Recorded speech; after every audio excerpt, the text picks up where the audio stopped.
കുവൈറ്റിൽ ഡ്രൈവിംഗ് ലൈസൻസിന്റെ കാലാവധി നീട്ടാൻ സർക്കാർ തീരുമാനിച്ചു. പ്രവാസികൾക്ക് ഇനി മുതൽ 5 വർഷം കാലാവധിയുള്ള ഡ്രൈവിംഗ് ലൈസൻസ് ലഭിക്കും. സ്വദേശികൾക്കും GCC പൗരന്മാർക്കും 15 വർഷം കാലാവധിയുള്ള ലൈസൻസാണ് ലഭിക്കുക. സ്വദേശികൾക്കും വിദേശികൾക്കുമുള്ള ഡ്രൈവിംഗ് ലൈസൻസിന്റെ കാലാവധി നീട്ടാനാണ് പുതിയ തീരുമാനം. GCC ഒഴികെയുള്ള രാജ്യങ്ങളിൽ നിന്നുമുള്ളവർക്ക് 3 വർഷം കാലാവധിയുള്ള ലൈസൻസാണ് ഇതുവരെ നൽകിയിരുന്നത്. എന്നാൽ ഇനി 5 വർഷം കാലാവധിയുള്ള ലൈസൻസാണ് ഇവർക്ക് ലഭിക്കുക. സ്വദേശി പൗരന്മാർക്കും GCC രാജ്യങ്ങളിലെ പൗരന്മാർക്കും 10 വർഷത്തെ ഡ്രൈവിംഗ് ലൈസൻസാണ് നൽകിയിരുന്നത്. ഇത് 15 വർഷമാക്കി വർദ്ധിപ്പിച്ചു.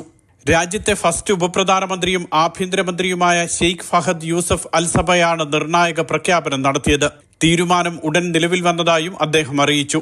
ഡിഗ്രി വിദ്യാഭ്യാസമെങ്കിലുമുള്ള പ്രവാസികൾക്കാണ് കുവൈറ്റിൽ ഡ്രൈവിംഗ് ലൈസൻസ് ലഭിക്കുക.